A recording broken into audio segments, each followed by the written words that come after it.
ambition of getting to the real topic, which is doing sort of holographic theoretical experiments by quenching across quantum critical points. So in the previous lectures, one of the lessons was in the ADS-CFT correspondence, every time there is a field in the bulk, which I generically write by phi, there is an operator in the theory.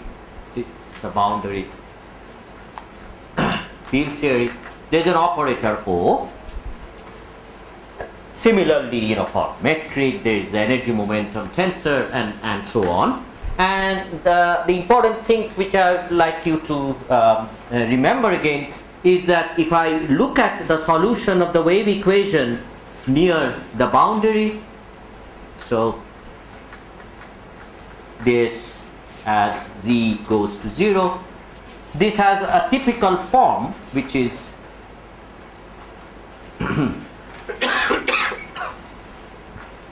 I think I called it alpha and beta, so let me still call it alpha and beta.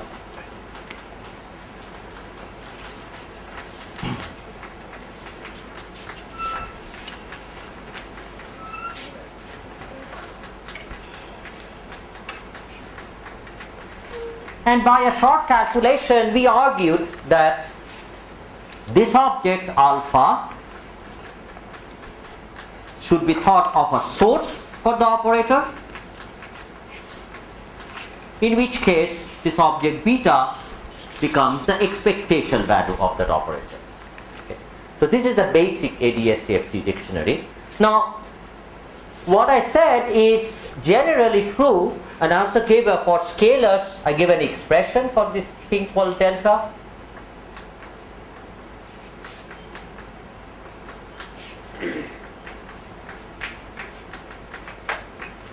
So what I said is actually generally true when mass square is positive. So there is a power here which is this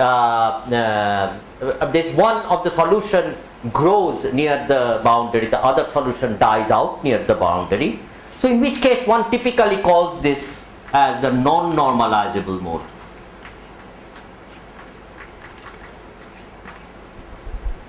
It turns out that negative mass square scalars are allowed in anti-de Sitter space. Unlike in flat space, they do not lead to instability. And you can see that from the square root formula that if any m square is less than d by 2 minus d by 2 whole square, then the theory is still stable. And there is actually a window for negative mass square where you can actually interchange the rules of alpha and beta.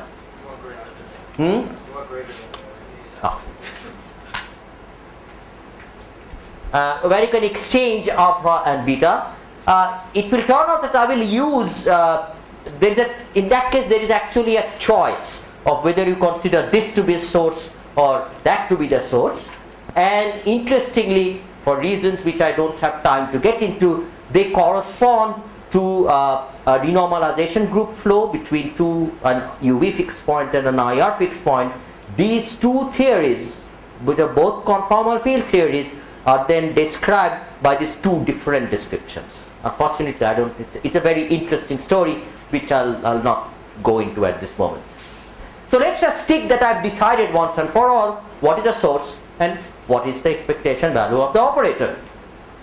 And then I said that if I find that the expectation value of this is not equal to 0 even when the source vanishes,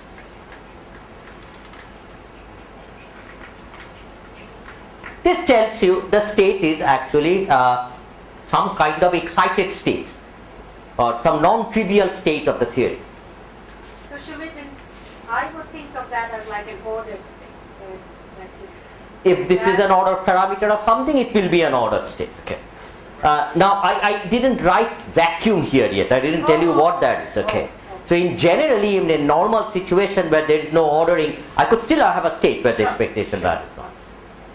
I'll be now talking about situations exactly what Bulbul mentioned.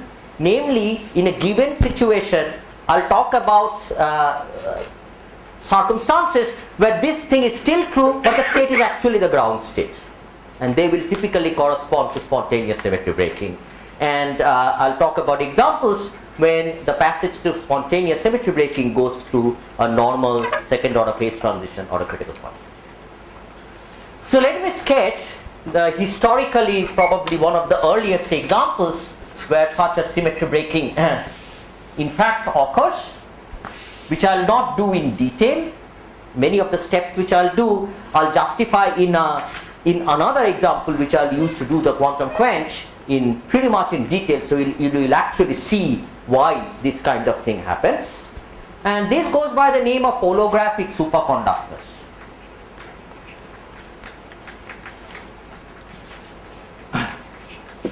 As you will find that it's actually more like a superfluid than a superconductor. It has an ordering. I mean, it's a global U1 symmetry which is broken and not a gauge U1 symmetry which is Higgs. Okay. And the setup is as follows. The attitude which I'll take in discussing this is what you might call a phenomenological or bottom-up attitude. Namely, I'm not going to bother about deriving what I'm going to write down from string theory. It does turn out, however, that many of these things I'm going to talk about have been realized in string theory. So if there are string theory adherents, and many of you are in the audience, you might feel happy about it, that there is actually a solid ground for what I'm going to discuss. Those models are unfortunately extremely complicated, and for my purposes are not very insightful. So I'll start with the bulk action, which I write down in detail.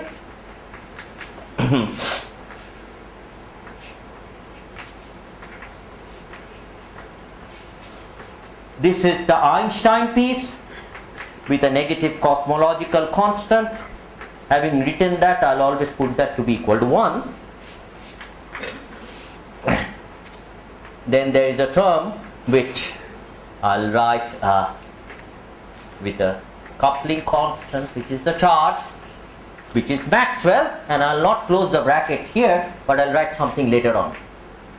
Yes.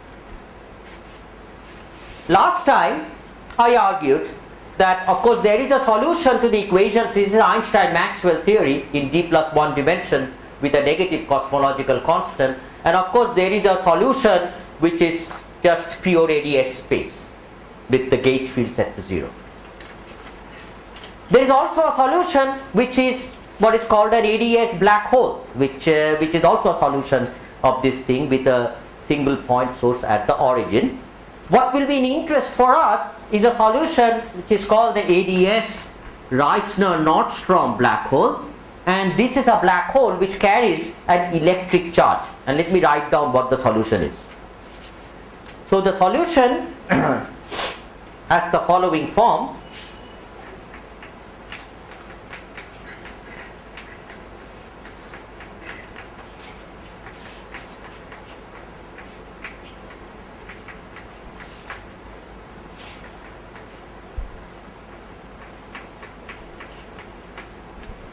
I'll write down what those functions are, and this I also wrote down last time, and the gauge field has only a 0th component or a time component. It's in some gauge, of course.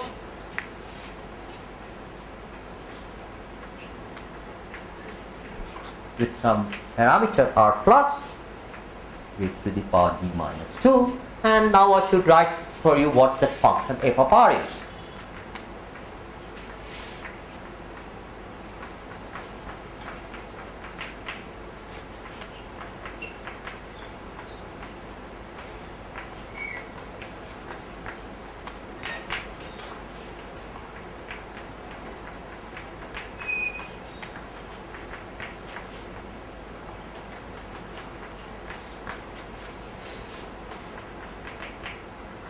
And I hope I am right.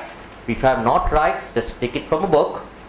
The way I have written this solution, you can check, is that r equal to r plus has a 0 of this function f of r plus. At r going to infinity, f of r is 1. So asymptotically at large values of r, this simply becomes ADS space with an asymptotically ADS solution, whereas there is a point at which this function goes to 0, and that is a location of a horizon.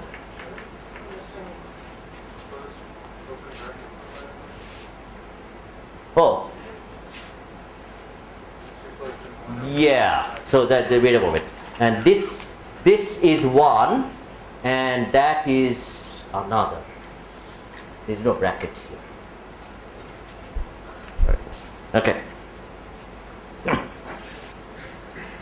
So from the bulk point of view, this represents an object, a black hole, with a horizon at r equal to r plus, and as is typical of a black hole, as Hawking taught us, there is a temperature associated with that black hole. So if we write down the formula for the temperature, it happens to be something like this.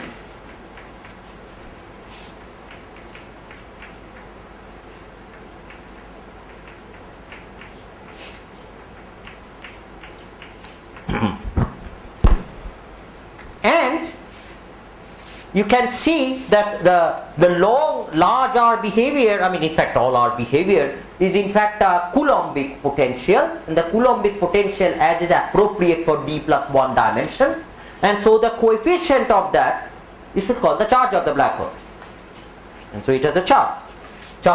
Of course this is completely translationally invariant in the x direction, so it's actually a plane sheet. It's more, we should really call it a black brain. So you should only call a charge density. So the charge density is given by d minus 2. Just to clarify, this is surface charge density. This is the charge measured at infinity. You have a electric field. If you take a derivative of this, you get an electric field which is a Coulomb law, and you read out the potential. Okay. The another interesting feature of these solutions, which is also true for such black hole solutions in asymptotically flat spacetimes, is that there are some special values of mu in relationship to R plus when the temperature vanishes.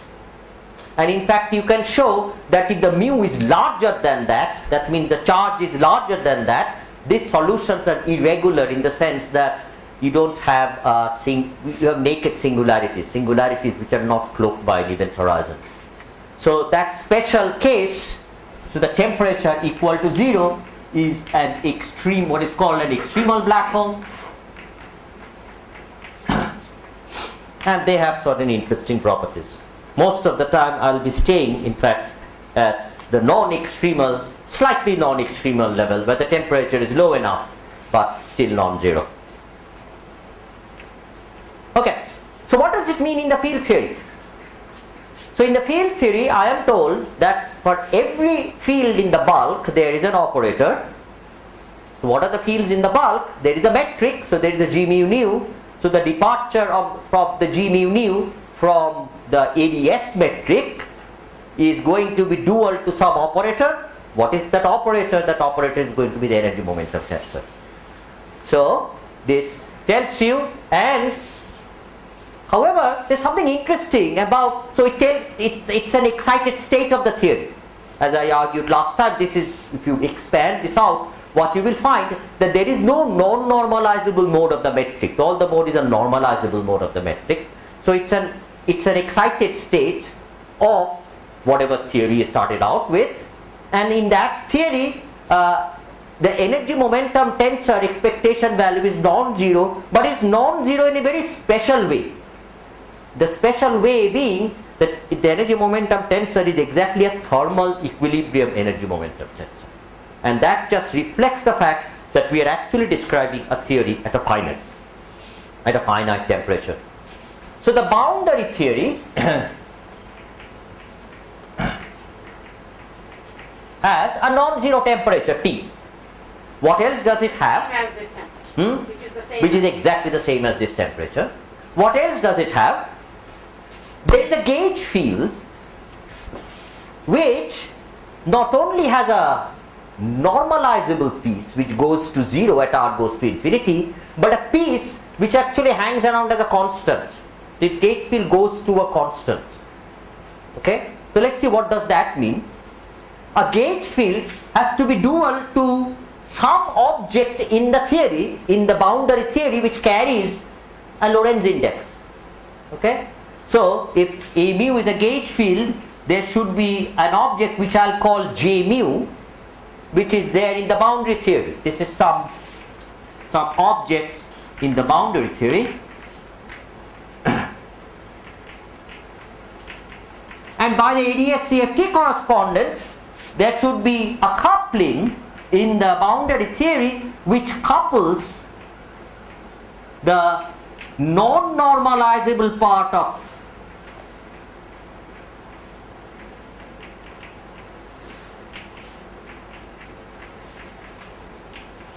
A mu to J mu. There is an easy exercise to show that if this is really a gauge field, that there is a gauge invariance, then by integration by parts, it tells you J mu must be a conserved current. Okay? So the bulk gauge invariance implies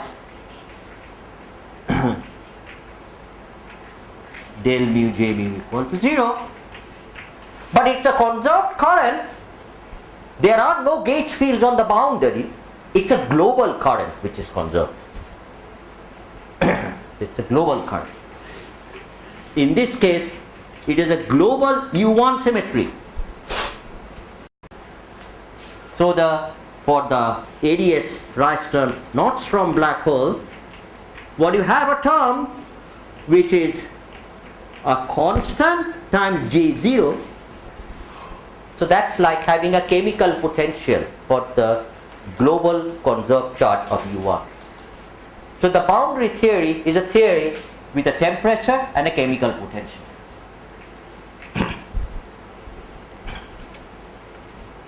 Now what I'm going to do is I'm going to introduce a charged scalar field into this section. And for the simplest case, let me write down the action with some covariant derivative square, and for simplicity I'll just take, to begin with, just a minimally coupled massive charged scalar field. Question. So, are you saying that like a gauge transformation in the bulk, or if I consider a gauge transformation in the bulk that doesn't die off at infinity, that corresponds to this U1? Yeah, I mean the part which only involves the boundary directions, that becomes a global transformation. I mean implicitly we are in this discussion we use a gauge where the R component A is fixed to be 0. Does phi couple? Okay. Phi couples because Yeah. this is a covariant derivative. Sure. So this is, I'm using mu for everything, but I should probably use mn for the bulk and mu for the boundary. So if you do that,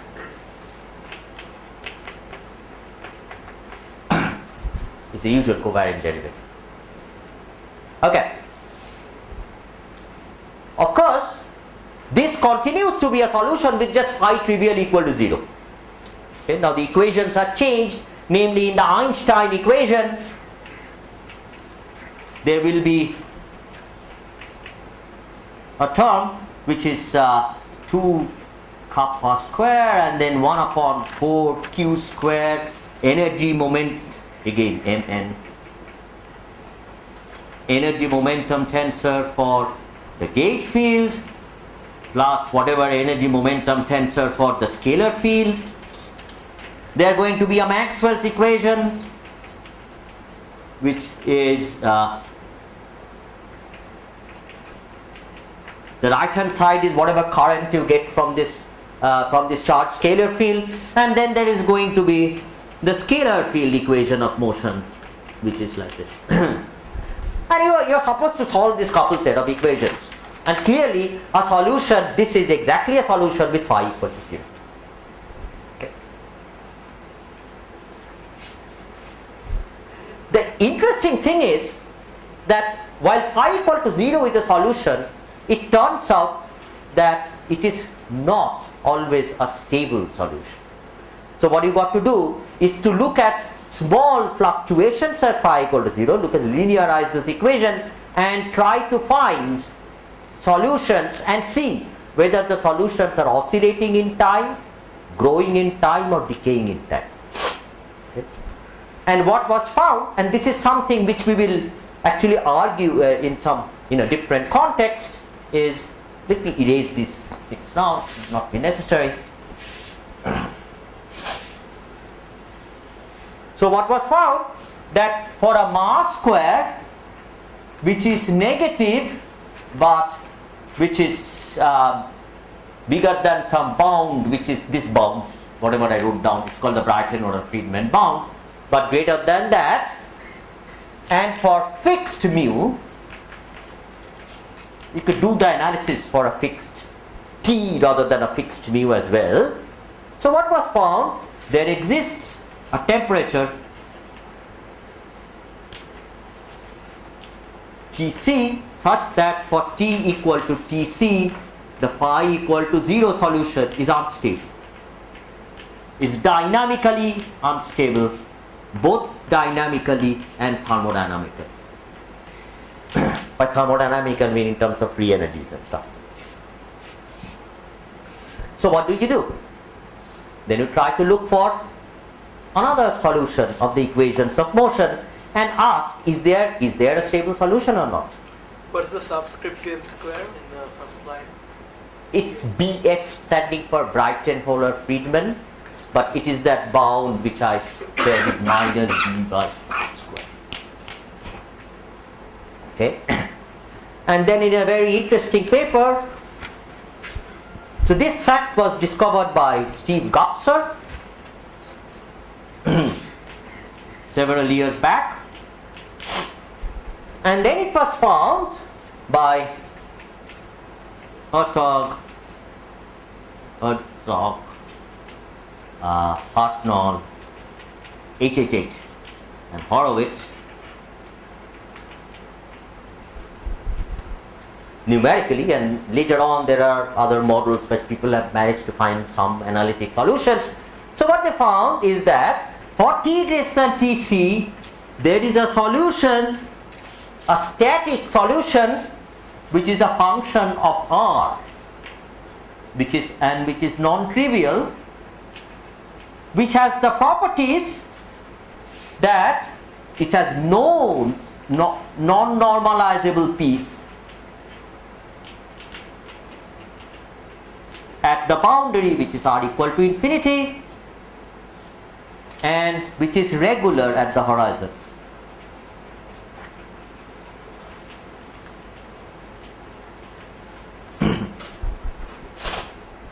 Okay? What does this mean? So when you say no normalizable piece, this vanishes? Actually, in this case, both the pieces vanish, but then what you have to write down is the asymptotic form of the solution. You know what the form of the solution would be. From there you identify the piece which vanishes slowest and see whether that is non-zero or not. That's a prescription.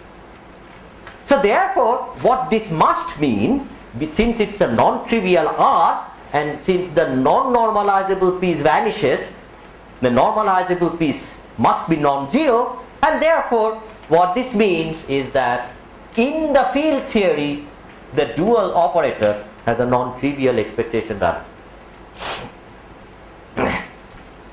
But what kind of operator is O? O is the operator which is dual to a charge field in the bulk. So this is charged. So this is a charged under a gauge U1 field in the bulk. So this got to be charged under global U1.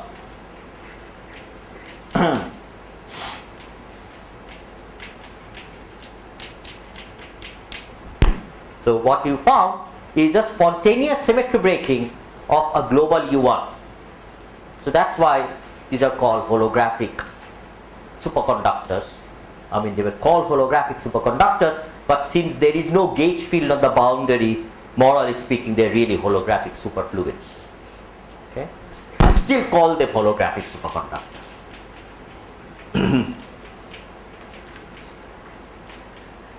And it has been quite an industry to find out various properties of these transport coefficients like conductivity and so on, and various properties of these, and see how much does it capture properties of usual known superconductors. Speculations that maybe they describe superconductors which are like high TC superconductors. It's a huge literature on the subject which I'll not go into. The point T equal to Tc happens to be a critical point with a standard mean field theory exponents. So that means if I write O, it goes as Tc minus T raised to the power half. Yeah. What happens at d equal to 2? Small d equal to 2? Oh, this I said was for d equal to 3. For d equal to 2, I don't know. Yeah, there also you have this non-vanishing component. So in 2 dimensions there is no, Maybe there are, huh? so in 2 dimensions we don't have spontaneous electric. That's right. So in the bulk, what? Yeah, there are actually another paper by Hartnell and Nabil Which do that the show that the one loop thing wipes out the. Wipes out this ordering then in d equal to So 2. there is a bulk. Actually, you should have also complained, well, it turns out there are versions of this model which I'll describe, which actually has, which is exactly at the 0 temperature, where you tune some other parameter. And there you should complain for some reason. We'll do a quantum model actually in 2 dimensions. It will turn out to still have non-trivial critical phenomena, even though there shouldn't be any quantum model in 2 dimensions. And the reason why it does it because these are all secretly large n theories. So what do we want to do with this? That.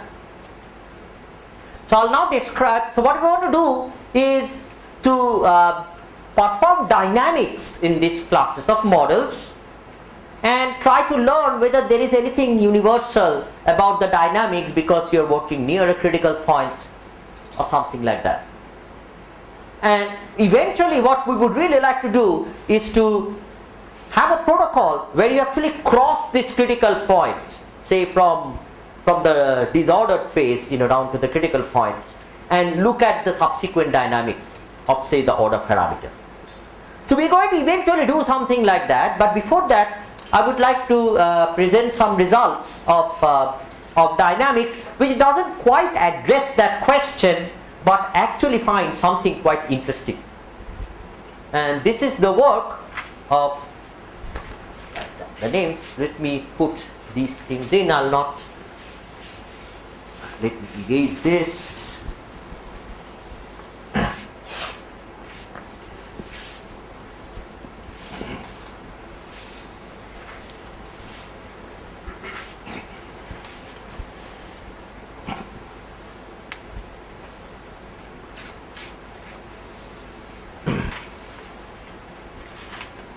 So I'll now describe the results of a paper last year by Hassin, Jerome, Gauntlet,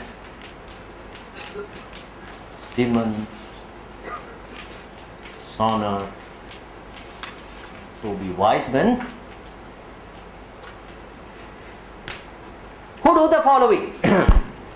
So here is like for a given fixed chemical potential, here is the temperature axis, and then there is a critical point here at some temperature Tc. So what they do is they start out with a model with a initial state which is some equilibrium state at some temperature T less than Tc. Okay? And in the field theory, what you have is is the system in some ordered phase. You pick some temperature less than the critical temperature, and you imagine coupling an external source. So in the field theory, you couple an external source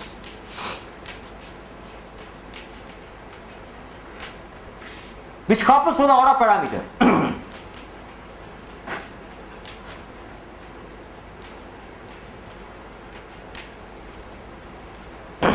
Now, in the bulk, we have learnt that this procedure of having a source coupled to some operator corresponds to a boundary condition of the corresponding bulk fields.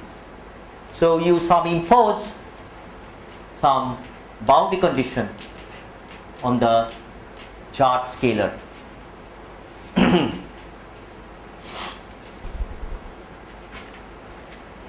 And what you do is to choose this boundary condition or the source, I'll call it by psi of t using this rotation, to be something like having some amplitude and having some Gaussian profile.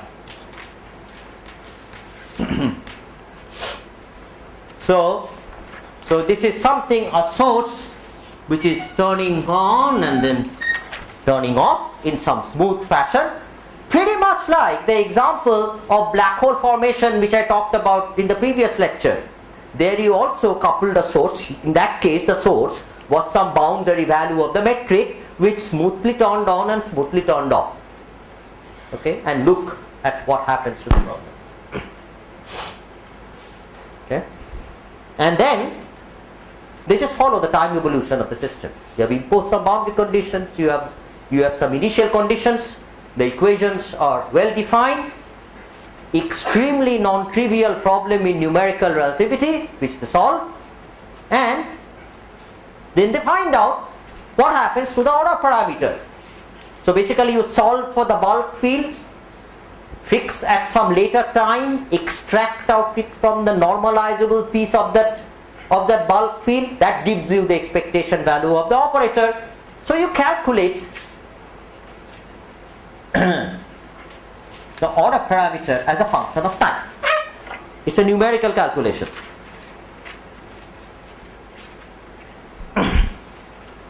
There are several interesting things which they find after they calculate the order parameter, and then they look at very large times at some much larger than at this time where this thing has happened. So call and find the final value of the order parameter, which I'll call OF. This is like final value. I'll tell you what final value means. I'll specify what final values means. So what of course they find is that there is some initial transients, and then eventually the order parameter settles down to some value. So what would you expect? You would expect that this is delta bar object is very small. It's a small perturbation which you have done to the ordered state. So after a long time you have pumped in some energy, you will sort of lie again in the ordered state, but at a effectively at some slightly higher temperature. However, if the delta is large enough, then you might expect a transition to the disordered state of the theory. The final state could be disordered. So it's of interest to draw a picture of OF as a function of time. Let me draw that picture, which is something which is entirely expected, not a function of time. OF as a function of the strength of this perturbation for some given time scale tau. And what you find is, what you expect is a picture which sort of like this. There's some critical value of this quench, if you wish, beyond which the final value of the order parameter is 0 and the system has reached a steady state which is in the disordered phase. So that's not something very unexpected. However, what they found, and it is something which you would not expect, we cannot maybe at least, we don't know whether there is an understanding just by thinking about equilibrium physics. They find 3 distinct regimes of dynamics. I'll call them 1, 2 and 3. These 3 regimes are characterized by the manner in which the system reaches a steady state. And the manner in the three regimes are as follows. So in this regime, so let me draw three diagrams of the order parameter as a function of time. Now we are actually looking at the time evolution of the order parameter. So in the regime 1, the order parameter of course started out at some non-zero value because it started out in the equilibrium ordered state, and there is some initial transient, and this goes steady down by damped oscillation.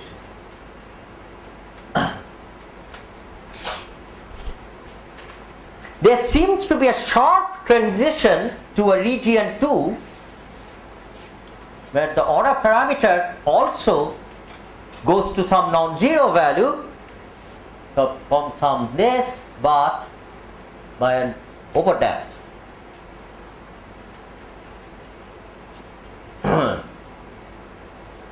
By an overdamped movement, while this is region 2, and then there is a third regime where it actually goes to 0, which is region 3.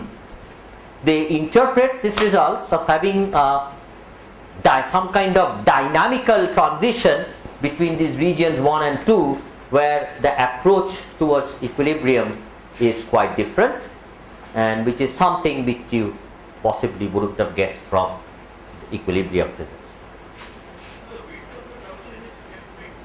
I didn't. Yeah, so they study it for various values of width, but I think for all the values of width, it's sort of sharp enough that something happens. It's not an adiabatic response. Okay. There's no natural time scale, right? So tau could probably be scaled to 1 in this thing. Maybe not. There is a gap in the system, so there is a. I think there is a time scale. There's dimensional quantity.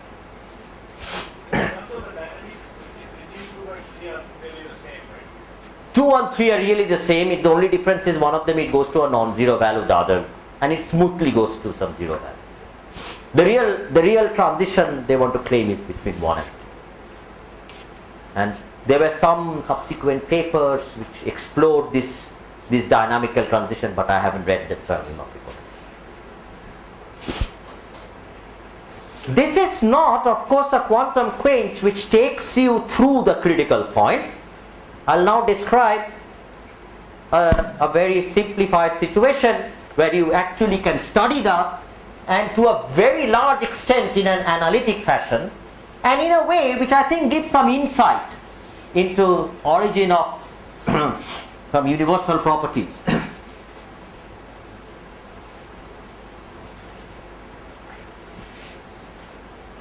Question, is this kind of dynamical phase transition seen in spin chains or condensed-matter? Actually, I don't know. I think Which kind of? where the approach towards equilibrium sort of changes from some oscillatory thing to a damped. I would imagine there must be, right? Hubbard models. Yeah. I would imagine if somebody does it for BCS theory, something like this would also. BCS, there is something similar, was done by Emilio Borisov, Schrödinger et al. Okay. Some 5-6 years ago. I see. Okay. And use an exact solution.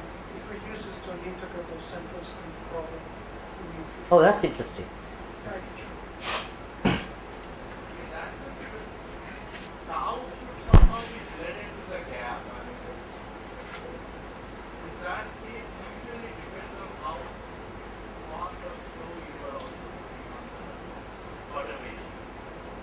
I would imagine so, yeah.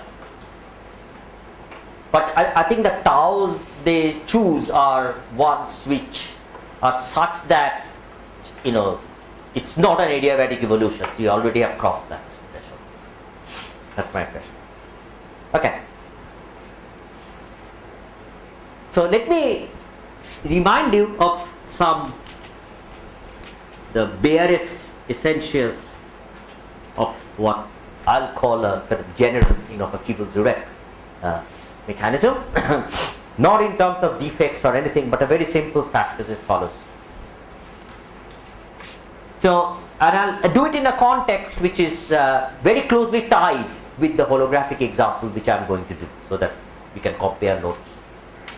So I imagine a system, say for example, a magnet, though I'll actually talk of a system which is actually at zero temperature, but for the moment think of a finite temperature system, or a magnet which is exactly at the critical temperature. Okay? So the system is critical in the absence of any external magnetic field. And then you subject that system to a time-dependent magnetic field which sort of goes like this.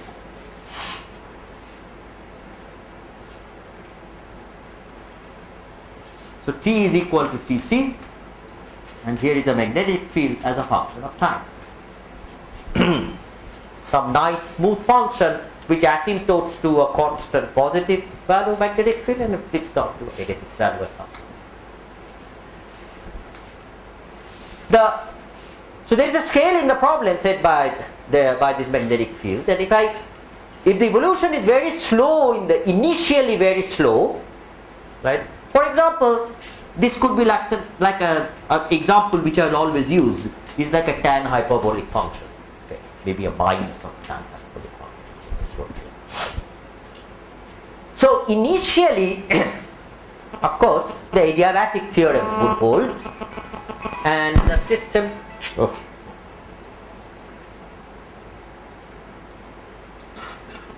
and the Adiabatic theorem must hold, and the system should just go through its instantaneous state. I mean, at each value of the magnetic field, the system is magnetized, not spontaneously magnetized, but magnetized because of the external magnetic field. And as the field changes, it sort of slowly reacts, and its average magnetization starts to drop, and in usual mean field theory, you would get a magnetization in equilibrium which goes as h to the 1/3, so it will keep tracking that.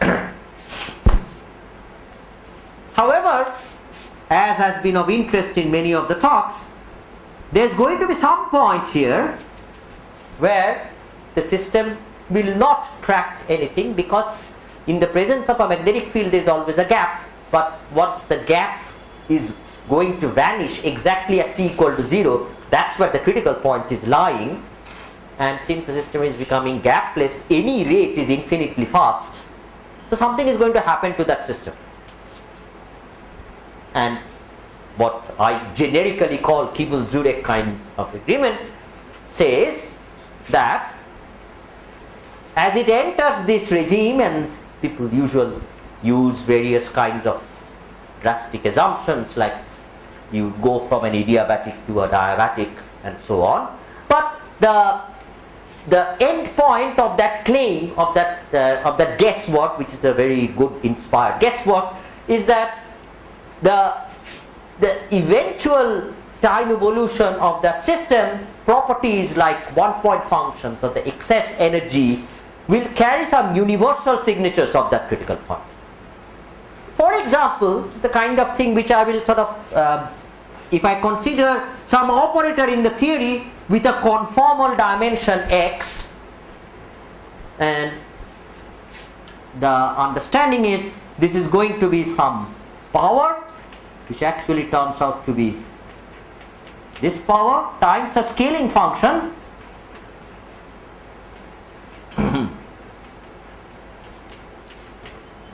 of time and that speed in this particular fashion.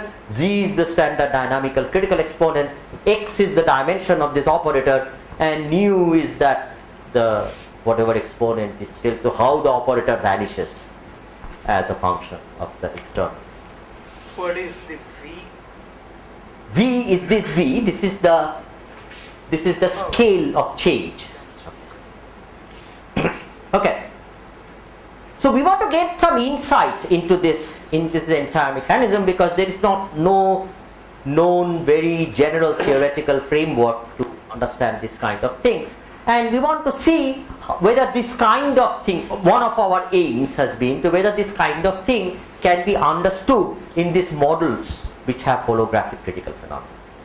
And that's something which I started doing, and we have done it for a few models with paper with Pallab Basu, another paper with Diptarka Das, myself, and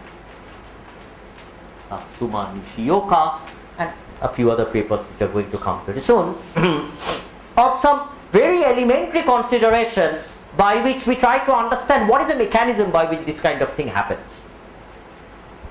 So I'll just describe, we've done it for a few models, describe just to give the sense of the problem, one particular model which is particularly quite clean of a zero temperature critical point, and we're going to quench through that critical point with an external coupling and see what happens.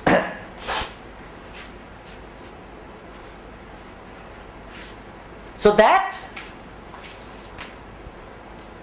model which I'm going to consider is basically has an action like this with an additional term which is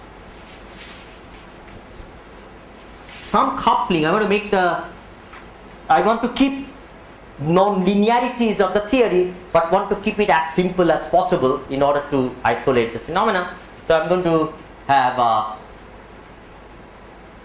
here also I don't keep brackets and a big bracket, and say some lambda phi to the power. Simplest thing you can imagine.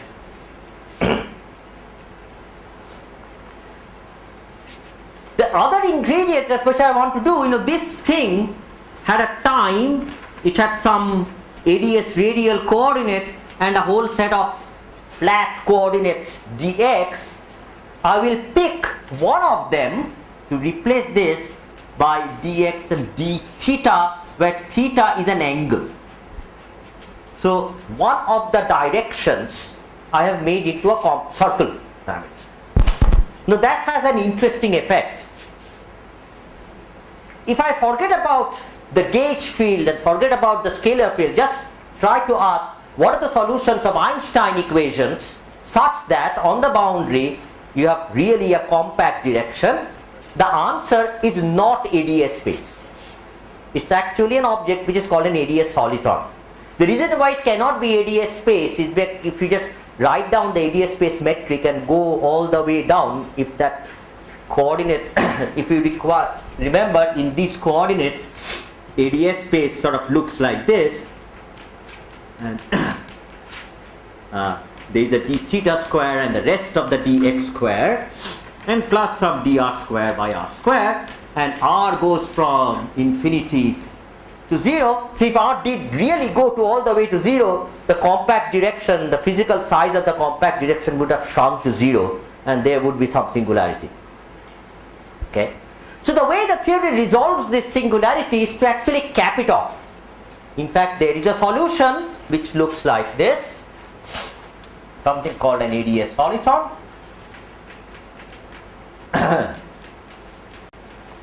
Which I'll write down. Sorry, r square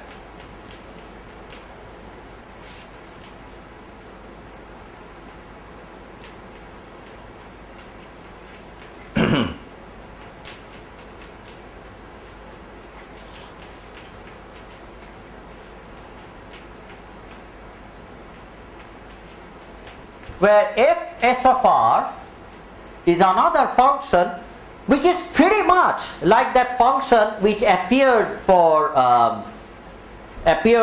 in the discussion of black holes. So I'll write down with something like, which has a 0 at r equal to r0, and the difference from the black hole is that this is a solution which doesn't have any horizon.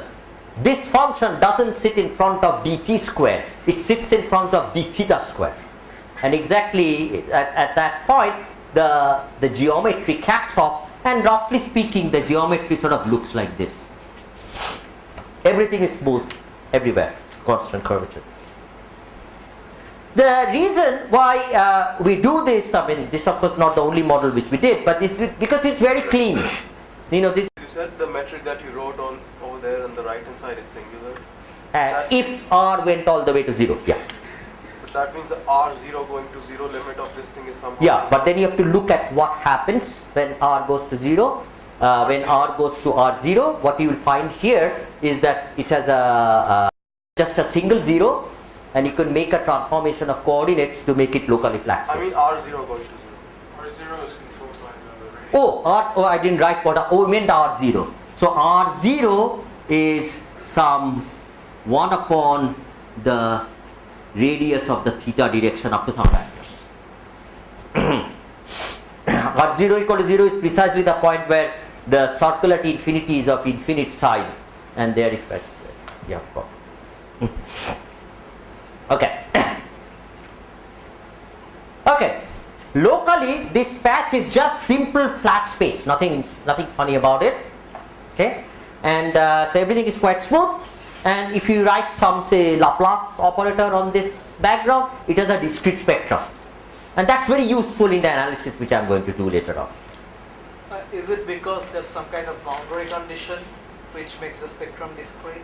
No, it's like this point is just, the spectrum is discrete because of the circle. Oh, okay, yeah. Okay. And here it is just like the center of flat space in spherical polar coordinates. So there's just simple regularity conditions there. And just one more question. R not equal to 1 over R not, is it like T-duality or something? No. There's some ALADS squared for all kinds of things in there. I'm using units where ALADS equal to 1. You know. If you want to really think about it, this is very much like taking the black hole and doing a double analytic continuation. And for a black hole, you know that the Euclidean time compactification is 1 upon the temperature, which is the R naught which appears in the solution. That's the way it appears actually. But I'd like to think of it as a real space solution. What I'm going to do here, and much of this this part of trying to find a solution is very much inspired. Let me just in fact tell you where this becomes useful for critical phenomena.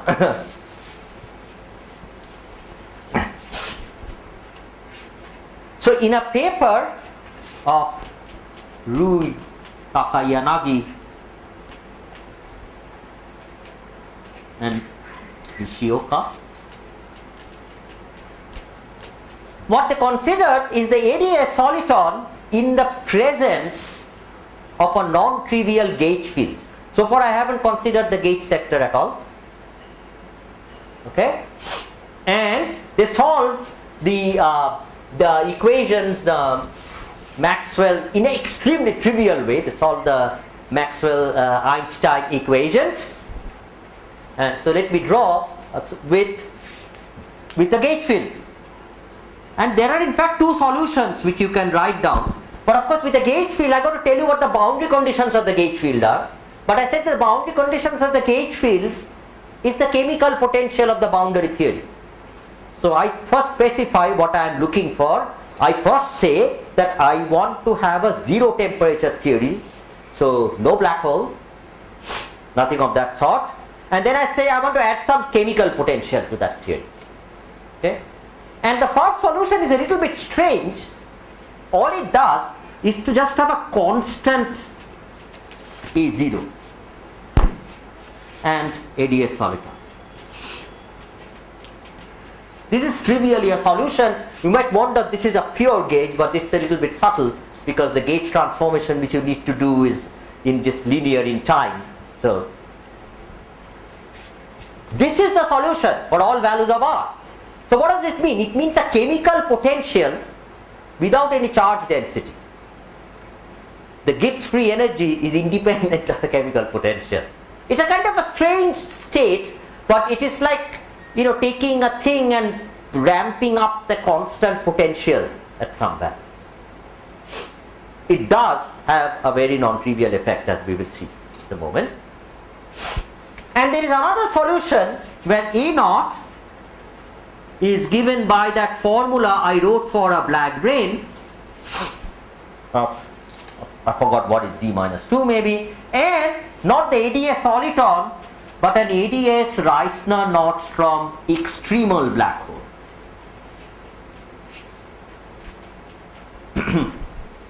These are two solutions which you can obtain with your specified boundary conditions. Okay. And you got to figure out which solution is the one which you would like to retain.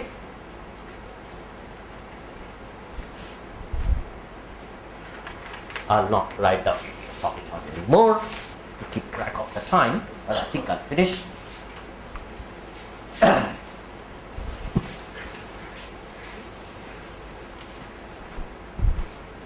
Then what do?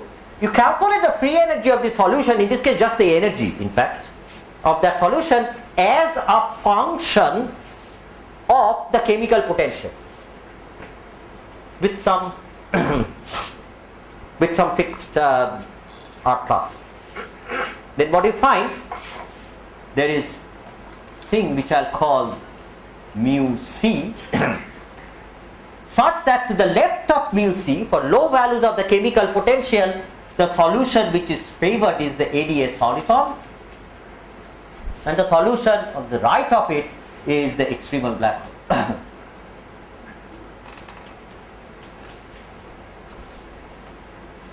Okay. You just calculate the energy and compare the energies. There are two scales in the problem. There's one is this R plus which is sitting there, and the other is mu. So this determines mu is a function of R plus where this happens. In fact, you can do a little bit better. You can even introduce a temperature into the problem. Okay? And you can actually have a temperature axis like that, and you find a whole phase where this is the ADS soliton and there is a black hole. What is intermediate is a generalization of the Hawking-Page transition which you all studied. Okay. What is the order of this phase transition? That phase transition is first order. This one. This is not the one we are going to be interested in. Okay. I'll tell you which is the one we'll be. Well, just show what's the order parameter here? There is no order parameter. I don't know. I guess charge density. You could take charge density as an order parameter because that's like a 0 on one side and non-zero on the other side. I'm just guessing. So in this case, what would you say the manifold is on which your boundary theory is defined? So it's a S1 for the theta circle. S1 cross R d minus 1 comma 1. S1 cross. Okay. It's like a cylinder with just time. Okay. The next thing which they did, and that's what it made it very interesting and drew our attention to the problem. They considered the problem of not this, but just a minimally coupled charge scalar in the presence of this thing, and by a mechanism which is very similar to the one which I described and I'll not describe in detail. What they found, there is a second transition over here which I'll call mu bar, which has the property that this entire phase has phi not equal to 0 as the thermodynamically preferred solution. So this is a solution where the U1 symmetry is spontaneously broken. So this is a different description of a holographic superconductor. It's still ADS, geometry is still ADS soliton. If you want to do finite temperature, it's like one of the coordinates, Euclidean coordinates is compactified with the temperature. But we will actually stay on this axis. And we can just an ADS soliton, the constant gauge field and a condensate. Okay, this I should now mention. What is the approximation they found? I don't think anybody has improved upon that. The approximation where this was found was in the regime when Q square was much bigger than kappa square. If you look at these two actions, what this means is that since kappa square is, so what this means is that there is no right. So what this means that whatever happens to the scalar sector doesn't back react either on the Maxwell field or on the, no, actually it does back react on the Maxwell field, but it doesn't back react on the gravity part of it. Okay, I think yes. Yeah. So just to be sure, so you're saying after 1 over mu there's a condensate and before that there is not? I'm sorry, it's not 1 upon mu, it's just mu bar. Just a point. Or some other. Okay. Yeah. After this, there is a sharp point here, where on the right of it there is a condensate, on the left there is no condensate. Okay, and this is in fact a critical point. And is there a condensate after mu c? No, not. Oh, there. For the mass square they studied, there might not be, but I suspect again, I think for a suitable mass square, this might continue beyond that, like the previous example I discovered. I'm not sure of this. That will introduce a third mu, right? Because That might introduce the third mu. Well, yeah, But I don't know whether. what is q? Q is the charge of the scalar field. Okay. This that Q, I've scaled it out here and put it in front of the F mu. So, this is a nice critical point, and you might want to study quench across this critical point. To do that, the first thing we are going to do is to even more simplify this model and make it, because so far as this is concerned, you have a set of coupled set of differential equations, which are the Maxwell's equations and the scalar equations. That's too complicated for me. I'm going to do something really simple. So let's modify this model a little bit just by the addition of a quadric term. What that does is, I have now introduced a new parameter in the theory, and I can scale out this lambda and bring it completely outside this action just by scaling the fields. So plus 1 upon lambda, and then in the limit when lambda is much bigger than q square and lambda is much bigger than kappa square, I can even ignore the back reaction of the Maxwell field. Okay, because if I look at the Maxwell's equation, this will have a piece which is q square by lambda. I mean, from here the Maxwell's equation which will come in is going to be something like this. It's going to be q square by lambda times some current. Okay, when lambda much bigger than q square, I can ignore the right hand sum. So there is a limit of the theory where I can just consider the dynamics of the scalar, and that's precisely what we're going to do. We are going to consider the dynamics of the scalar in the ADS soliton with a not equal to mu. Looks like a simple enough problem, but it has a lot of interesting stuff to it, as we'll just discover. So let me first set up the problem. I'll first write down the equation so far. So now I'm just going to solve some equations and analyze some equations. I've reduced the problem to solving a non-linear differential equation, partial differential equation for phi. So you have the quartic interaction at this point. With the quartic interaction. And you are only looking at that limit. Looking at that limit, so ignoring all that. Okay. It's our ambition to get away from that and do the back reaction. We haven't gotten how to do that yet. Question: when you are neglecting the back reaction of gauge field as well as the scalar field, then your solution of Einstein equation should be ADS soliton, because that is compact anyway. Okay. So what we found is that again for the static solution there exists a mu bar such that when mu is greater than mu bar there is a condensate not equal to 0. So the nonlinearity which in the work of Kanyage was achieved by a coupled Maxwell scalar theory is also achieved by this Poisson coupling, and I suspect that there is a large class of nonlinearities which will do the game. we will very soon see how does this happen. And why is it? And this will actually give us a handle on the mechanism by which this phase transition happens in the first place, and also, the position for the quantum quench. So let me write down the equation of motion for the scalar field. It turns out to be in all gory detail.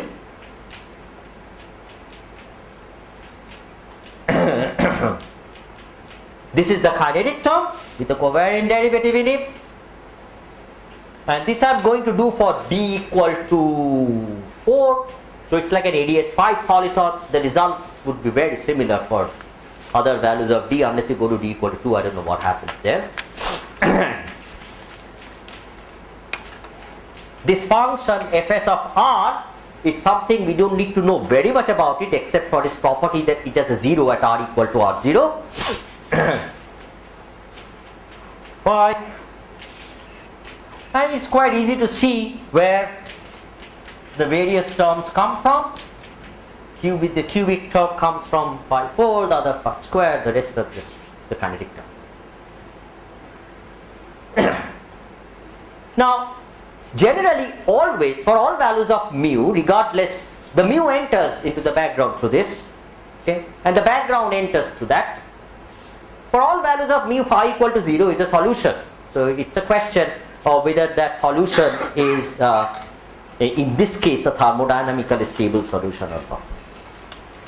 It's an easy exercise to show that if I go to new coordinates,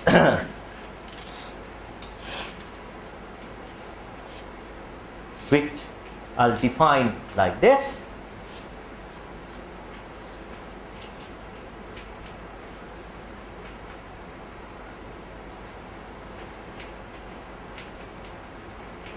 This is the analog of tortoise coordinates, okay? And some new fields, which turns out to be that. The details are not important. The result is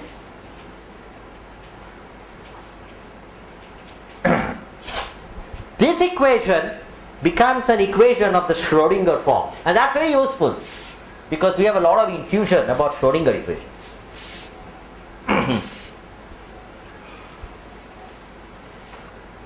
This equation becomes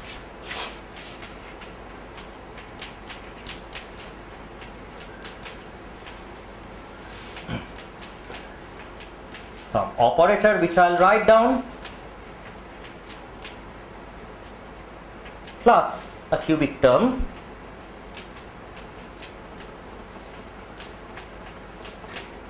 in this equation. Wherever r appears, you have to solve this for r as a function of rho and substitute that in. That's what the understanding is.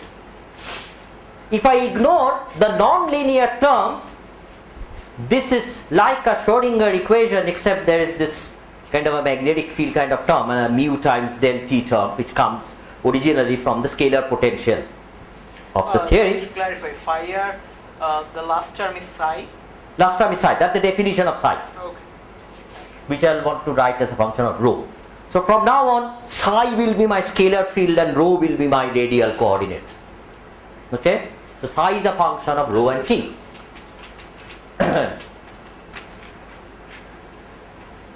The operator p, as I promised, is a Schrödinger operator with some potential which I can write down if you wish.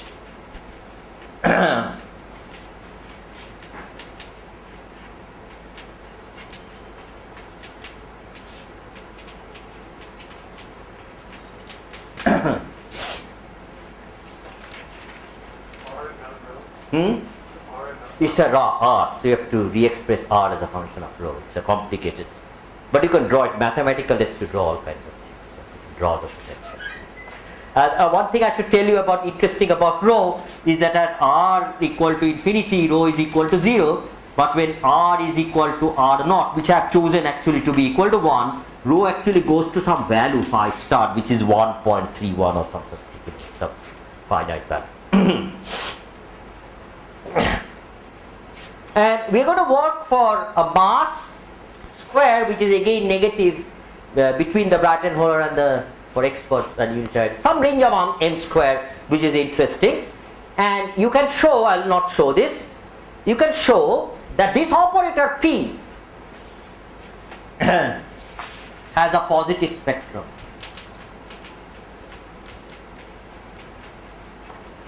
In fact, for most m square, you show that the potential is actually always positive, and there are the little window of m square for its potential becomes little bit negative, but not negative enough to actually have a bound state. So that means that the operator D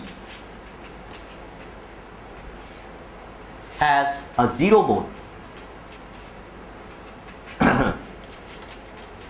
at some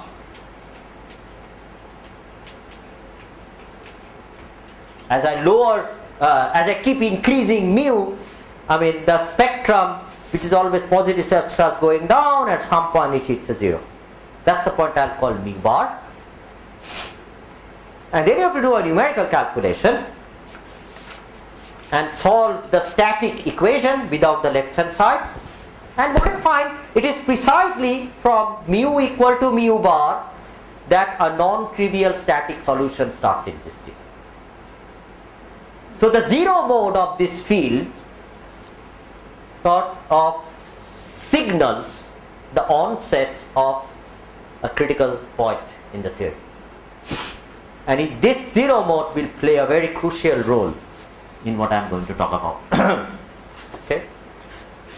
So I'll just tell you the results of the static analysis.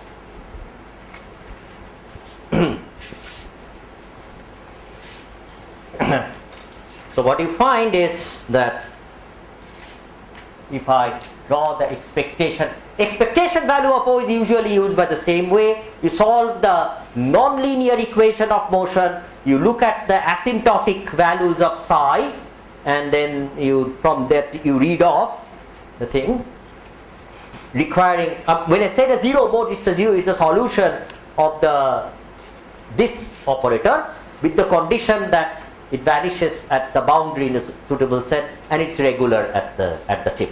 Okay? And then the non-linear equation now has a non-trivial solution, and if I plot this as a function of mu, it's a standard critical point with standard mean field exponents. One fact will be important for us is the fact that the fact that this is mean field exponents can actually be shown. It can be shown by an analytic argument which has got to just do with the fact that you are imposing regularity at the tip. If you are interested, I can tell you what the argument is, but it's not really worth reporting. But it can be shown that in this case that's what happens. I can also look at the order parameter. So this order parameter I'll call the source to be J as usual. By source I of course mean the non-normalizable part of the scalar field. That goes as the power half, and what will be also of interest is the order parameter at mu equal to mu bar as a function of J, and it also has the standard mean field property of going as J to the 1/3.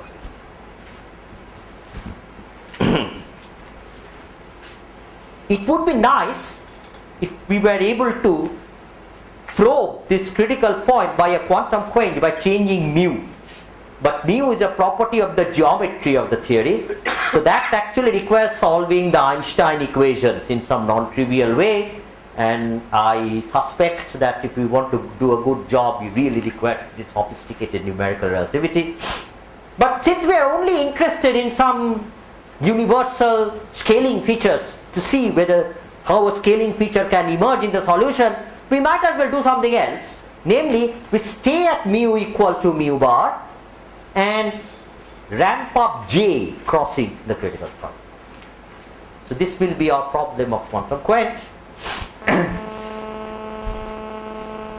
So I'll erase that equation. So I have the equation out there.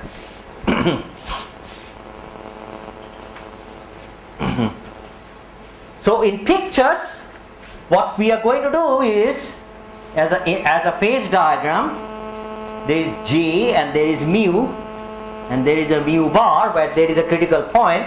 So I'm going to go across this mu bar like that and see whether something special is happening in this region. Okay.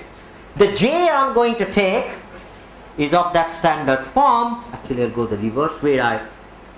It again something like this, like a tan hyperbolic function. For simplicity, we took a tan hyperbolic so that it has a linear crossing near 0. You can generalize the situation where the crossing is quadratic or whatever you wish. And we want to start off the system in its equilibrium state. In this case, equilibrium is 0 temperature, so it's like the minimum energy state. So that means whatever the static solution, this one, to begin with, trace the system and see what happens to it. Now there is a length scale in the problem which is set by R0, which sets the overall length scale for everything. And with what we want to do is to do a slow quench.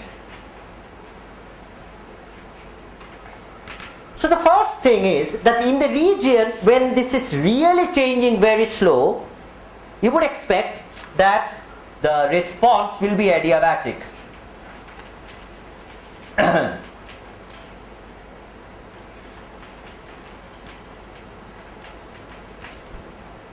Now let me just indicate how does one do the adiabatic analysis here.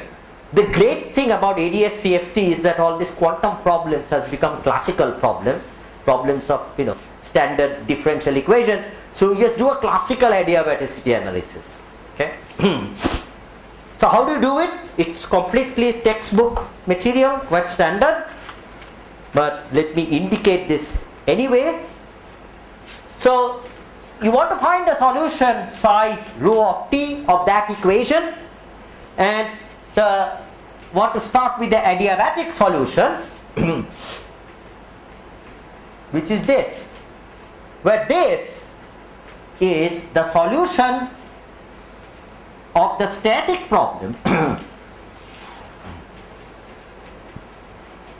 is what I call psi naught of rho j.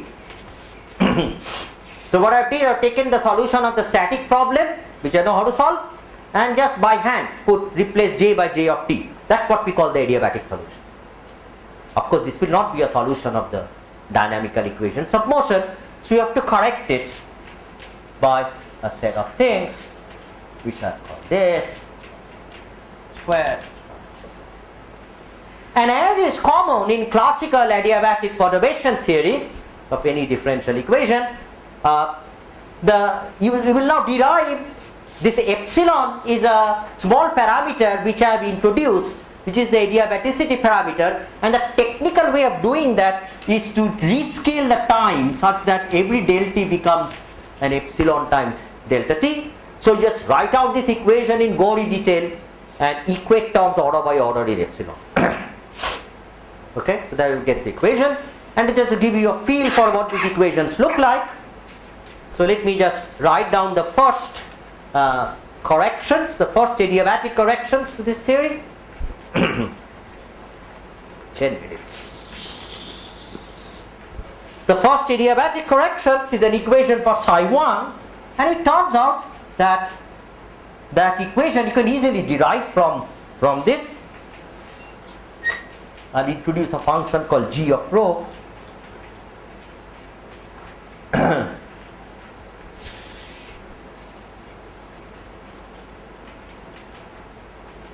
To 0.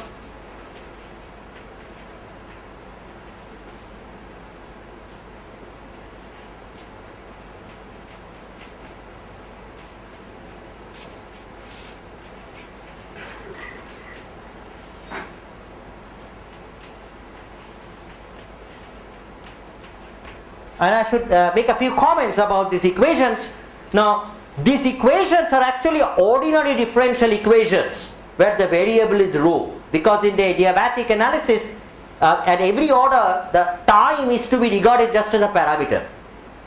By the same token, in the right hand side, when I said psi t of not psi naught but psi naught, what I really mean is dj dt del psi naught by del j. Psi naught was the static solution which was a functional of j, and its only time dependence is to j of t. So that's why I wrote it that way. And in the left hand side, I should ignore the fact that there is a time sitting here. It's just a parameter, because if I take into account time derivatives here, that would be the next order in the adiabatic expansion. So it becomes some ordinary differential equations of the real and imaginary part. I should tell you what g of rho is. It's a known function whose only gross properties are important. The rest of it is, I think there is an R square or whatever. So you have to solve these equations.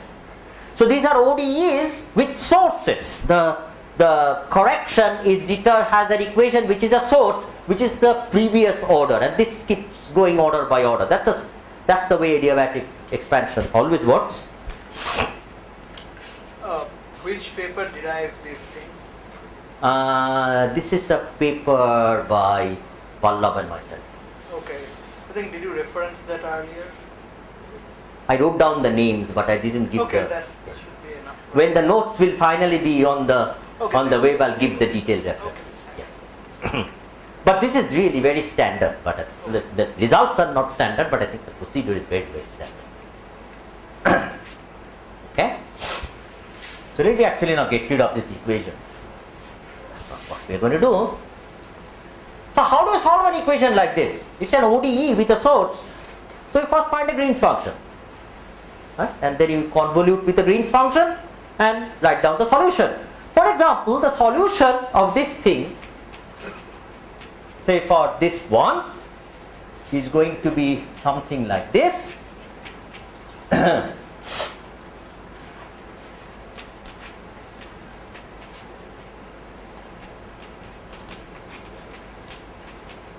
Where g is the Green's function for the operator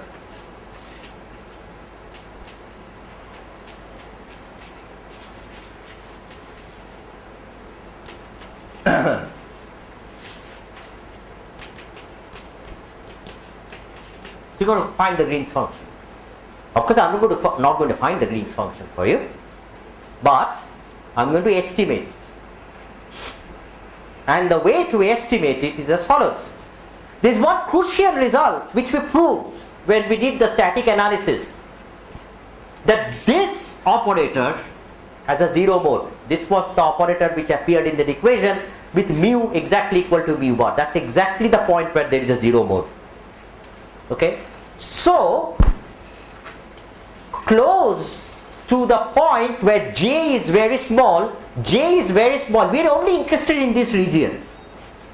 Okay, where j is very small, and in the protocol the time is going close to zero, right? Psi naught is also very small, because in the absence of j there is no psi naught. We are right at the critical point. Okay, so in that regime I can treat this second term perturbatively and estimate how the Green's function behaves with j. It's an analysis which is not very difficult, can be sometimes a little bit subtle, but I'll just give you the result of that analysis. What you find at the end of the day is that this estimates for you that the imaginary part of the first correction behaves as j dot, that j dot comes from the right hand side of that equation, and the fact that there is a denominator which goes as j to the power 4/3, that comes from the analysis of treating this thing perturbatively. It's a very simple calculation using Rayleigh-Schrödinger perturbation theory. Okay. So therefore, what you clearly, as j goes closer and closer to 0, this thing becomes larger and larger, and the adiabatic expansion is going to fail.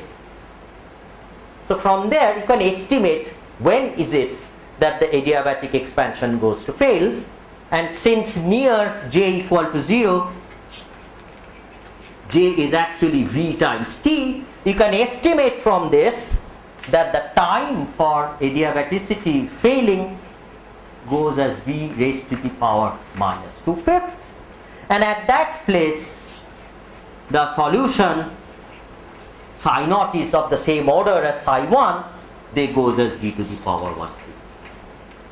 What is the subscript of T? Adiabatic, AD.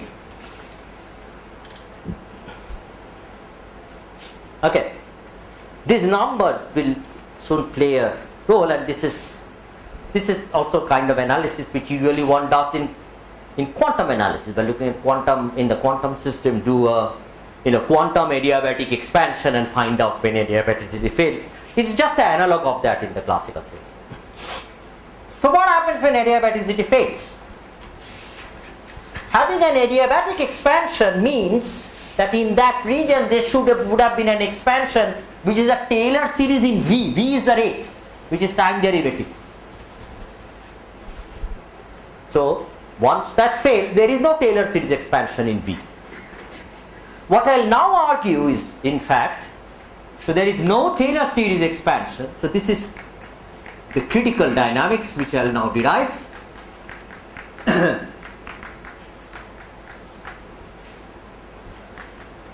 Can I take 5 more minutes? Is that okay? No Taylor series expansion, but we'll now show there is still a small v expansion.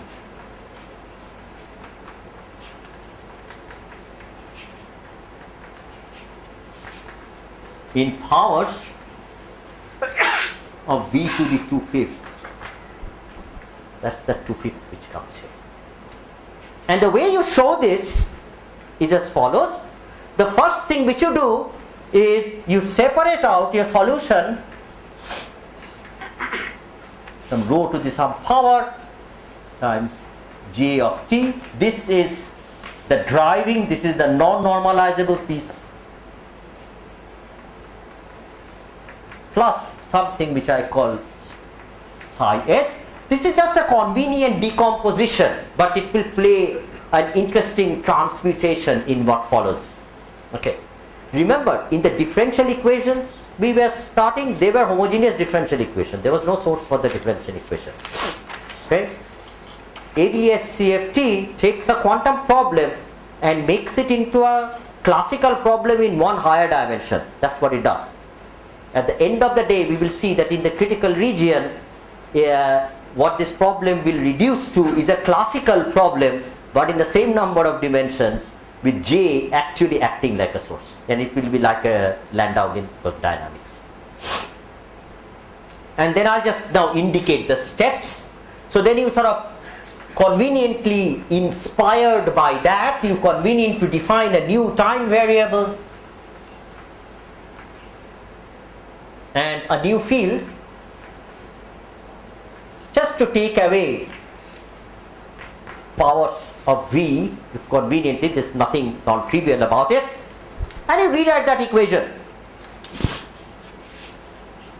And that equation now has a power series expansion, a finite truncated power series expansion in V to the 2/5, and I'll write down the lowest term.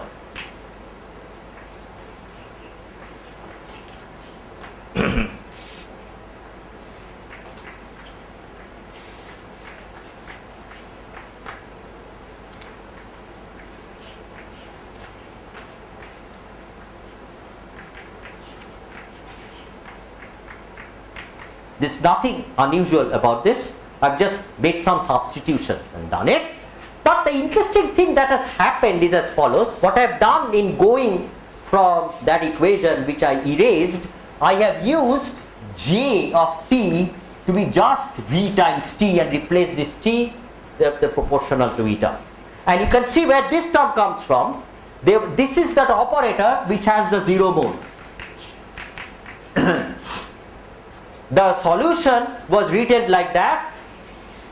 So at some point that operator acted on psi. It had two pieces. One was acting on psi s, which became chi, and that was the left hand side.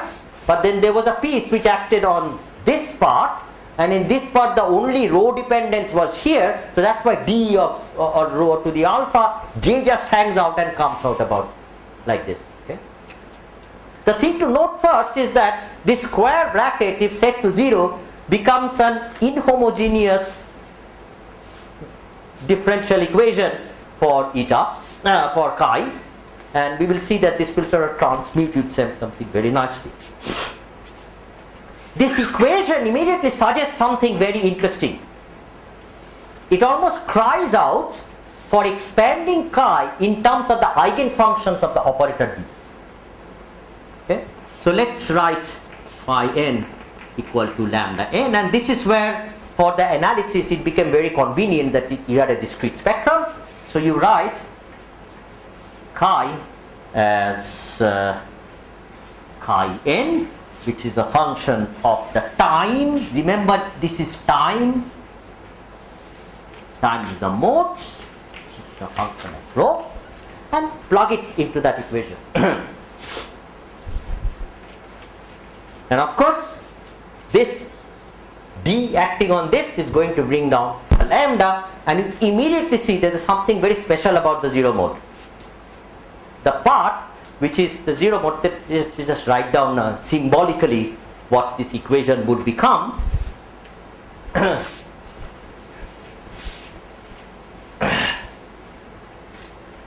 It will become chi n this equal to v to the 2/5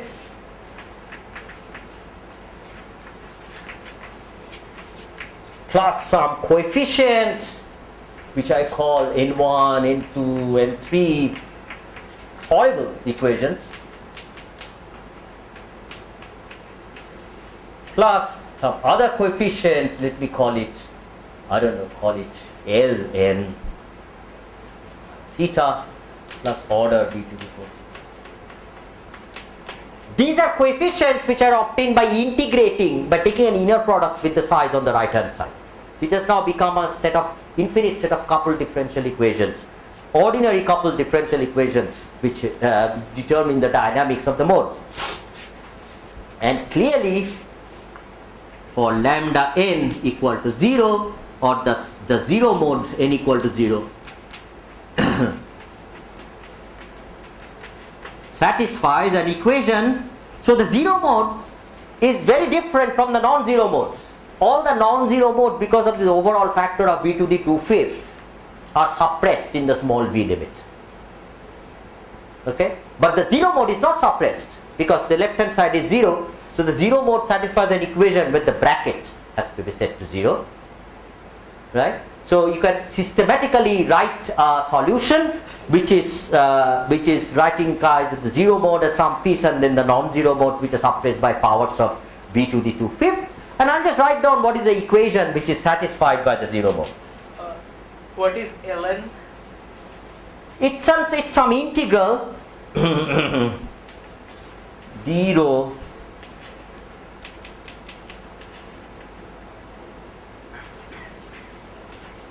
See, you're going to take this equation and do an inner, write it in this form, and then do an inner product with some psi n. So it comes from there. And the cn's are some other integrals with 3, 4 powers of pi or whatever. Some coefficients. So the zero mode equation looks like this. 0, 0, 0. It's a closed equation to lowest order.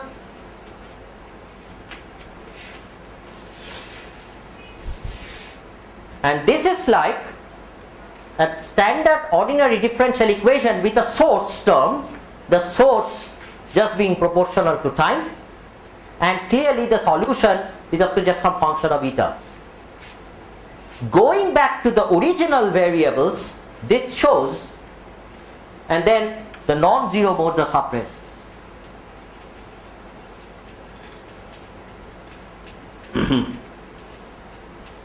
And clearly I have to now undo that change of variables which I made, and this will be the final thing I'll write down. This means in terms of the original variables, the solution to the problem to lowest order in V has the following form.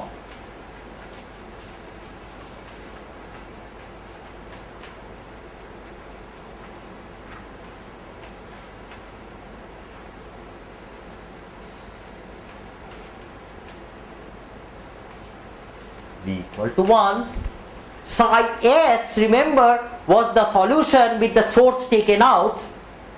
So this, if I just expand this in powers of rho, I can extract out what is the expectation value of the operator. The expectation value of that operator, which is dual to this field, goes as b to the 1/5 times some function.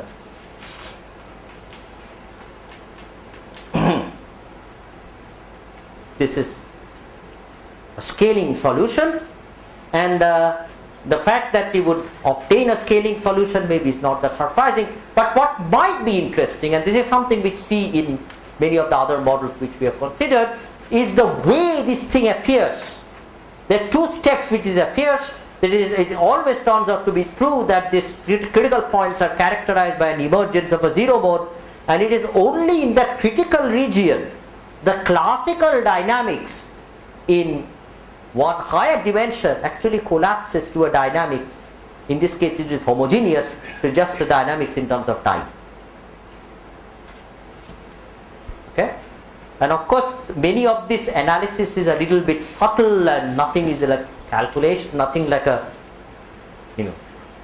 derived calculation, so we feel nervous, but Vallabh knows how to do good numerical analysis, so we did solve this solutions numerically with great accuracy.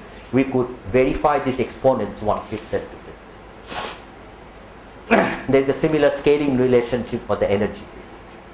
The route by which this universal properties emerge, and it will be of great interest to see whether this thing survives, for example, back reaction and many other things. But this is a very preliminary step in that direction. Okay, thank you very much for being patient. Since I am the last lecturer, I really appreciated this invitation to come and speak here. It has been extremely educational for me to listen to all the lectures which I normally don't listen to. You can hang around in different circles, but beginning to hang around in other circles as well. And the fantastic job the organizers have done, both from an intellectual and an organizational point of view. I think it was a fantastic idea to have a school of this type, which brings together topics which are traditionally considered to be different areas of physics, but hopefully won't be. So I'd like to thank all the organizers, Aparna Bhaskaran, Matt Hedrick, Chandan Das Gupta, who I've never seen around, Bulbul Chakraborty, Albion Lawrence, Gautam Mandal, Krishnendu Sengupta, and last but not the least, the guy who really did all this is Sanjeev. A good hand.